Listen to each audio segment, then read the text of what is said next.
نحمده ونصلي على رسوله الكريم اما بعد فاعوذ بالله من الشيطان الرجيم بسم اللہ الرحمن الرحیم۔ Question answer session number 3۔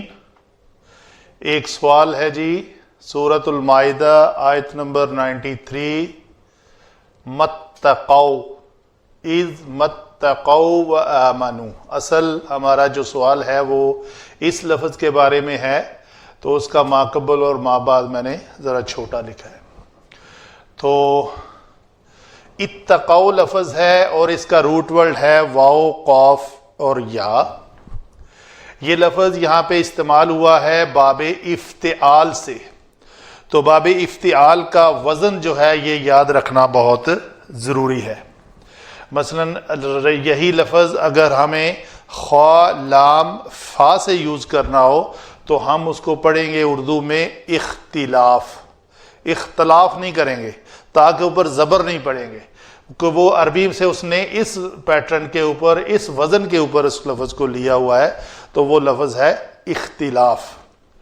تو اس کا ماضی اور مضارع کا وزن ہے افتعال یفتعیل، اور ہمارا روٹ ورڈ واو قاف یا جو ہے وہ اگر ڈالیں تو ابتقی یوتقیو۔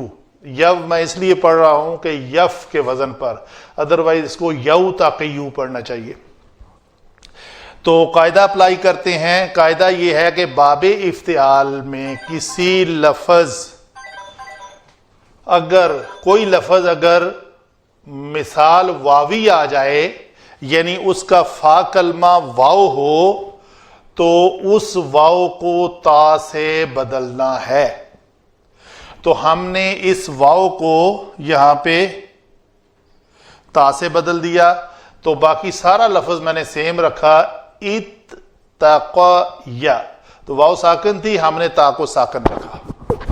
آگے ہم نے کیا کیا، تا ساکن تا متحرک دونوں کا آپس میں ادغام کر کے اس میں زبر رکھی، اتقا۔ آگے یا متحرک ہے، لام کلمہ اس کا ماقبل مفتوح ہے، تو اس یا کو مطابقت کے قاعدے کے مطابق الف سے بدل دیں گے، ہم نے الف سے بدل دیا۔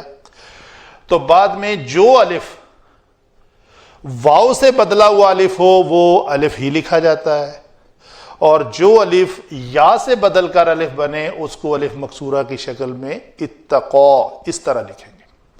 یہ تو ہوئی فعل ماضی میں اس کی تعلیل۔ ہمارا لفظ بھی فعل ماضی کا ہی ہے، مضارع کو میں نے ٹچ نہیں کیا، پہلے ایکسپلین ہو چکی یہ باتیں۔ اگر ہم اسی لفظ کو فعل ماضی میں تعلیل سے پہلے گردان کریں، ابتقیا ابتقیا ابتقیو، تو یہ جمع کا صیغہ ہے۔ جمع کے صیغے میں اسی طرح جو میں نے ایکسپلین کی کہ واو کو تا سے بدلا تو یہ مشدد آ گیا اتقا۔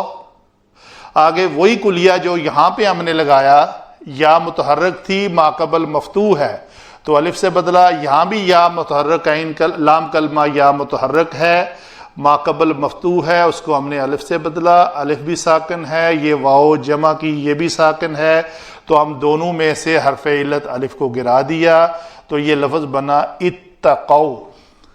ابھی اس لفظ سے پہلے ما لانا ہے جو کہ ما زائدہ ہے، تو اس ما اور اتقوا کا جب آپس میں ملاپ ہوگا، لکھنا ہے اس کو ملا کر، تو اس حمزہ کو کہتے ہیں جی حمزہ وصلی۔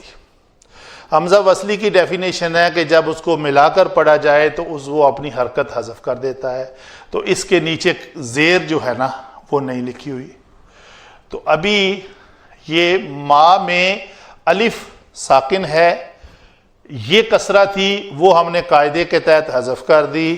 اس کے بعد آئیں تو تا متحرک میں ایک تا جو ہے وہ ساکن ہے، جو کہ یہ تا ہے، یہ والی، جس کو ہم نے ادغام کر کے مشدد زبر کی شکل میں لکھا ہوا ہے۔ تو یہ تا ساکن اور اس الف ساکن، دو ساکن اکٹھے ہو گئے۔ تجوید کا کلیہ یہ ہے کہ اگر دو ساکن اس طرح اکٹھے آئیں کہ ان میں سے پہلا ساکن کوئی حرف مدہ ہو، چاہے الف مدہ، چاہے واو مدہ، چاہے یا مدہ، تو اس مدہ کو مدہ نہیں کیا جاتا. تو یہ لفظ پڑھا جائے گا متقو، نہ یہ الف پڑھا جائے گا، یہ الف نہیں پڑھا جائے گا، ڈائریکٹ میم زبر کے بعد تا مشدد پہ آئیں گے اس کلیے کے تحت جو میں نے آپ کو ایکسپلین کیا. یہ ہے جی آپ کے سوال کا تفصیلاً جواب. اگر کسی اور ساتھی کو کوئی بھی کسی قسم کا سوال ہو ہمارے ٹاپکس کے بارے میں، علم صرف کے بارے میں، علم نحو، تو وہ ریمارکس میں پلیز سوال لکھ دیا کریں. ہم اس کو انشاءاللہ کویسچن آنسر سیشن میں ایڈ کر کے اس طرح اس کا تفصیلاً جواب دیا کریں گے. وما علینا الا البلاغ.